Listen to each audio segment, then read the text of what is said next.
Bonjour à tous et bienvenue sur cette chaîne. Aujourd'hui, nous allons nous pencher sur un changement important qui touche des milliers d'Algériens sans papiers en France, et plus particulièrement à Grenoble et sa région.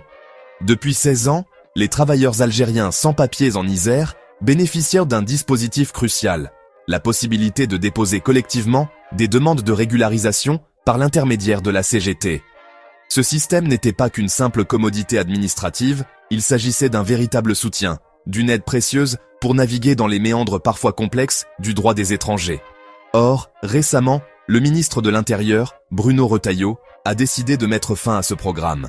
Une décision annoncée en avril qui bouleverse la vie de nombreux Algériens sans papier en France. Désormais, chaque individu devra déposer sa demande au guichet unique de la préfecture de Grenoble. À première vue, cela peut sembler anodin, mais regardons de plus près. La CGT, qui joue ce rôle d'intermédiaire depuis plus de 15 ans, affirme que ce changement va considérablement compliquer les choses. Imaginez devoir déchiffrer seul les lois françaises sur l'immigration, souvent complexes, parcourir de longues distances, faire la queue pendant des heures et risquer des incompréhensions. Il ne s'agit pas seulement de paperasse, il s'agit de vies humaines et de dignité. Cette mesure s'inscrit dans le cadre plus large de la circulaire Retailleau, qui durcit les conditions d'obtention des titres de séjour et suscite de vives critiques. Syndicats et associations dénoncent une politique qui privilégie les chiffres à l'humain et accroît la vulnérabilité et les risques d'exploitation des sans-papiers algériens. La CGT dénonce une attaque directe contre la justice sociale. Le 10 mai dernier, la CGT a organisé une manifestation rue Félix Poula à Grenoble pour exiger le retrait de cette décision, perçue comme une atteinte aux droits des travailleurs sans papiers algériens et plus largement à ceux de tous les travailleurs précaires en France. La circulaire est vue comme un recul en matière de protection des droits et de la dignité humaine. Les conséquences de cette décision ne se limitent pas à l'Isère.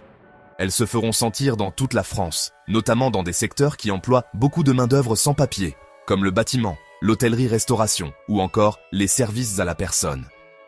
Ces personnes contribuent activement à l'économie du pays, mais se retrouvent confrontées à un avenir incertain, contraintes de naviguer seules dans un système administratif plus rigide.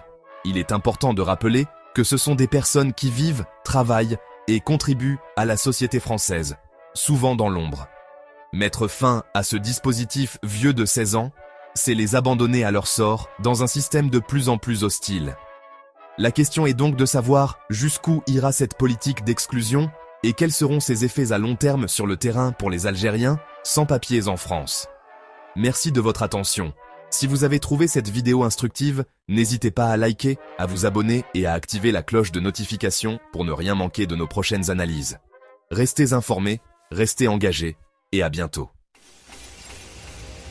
Merci de bien vouloir activer la cloche et de cliquer sur j'aime.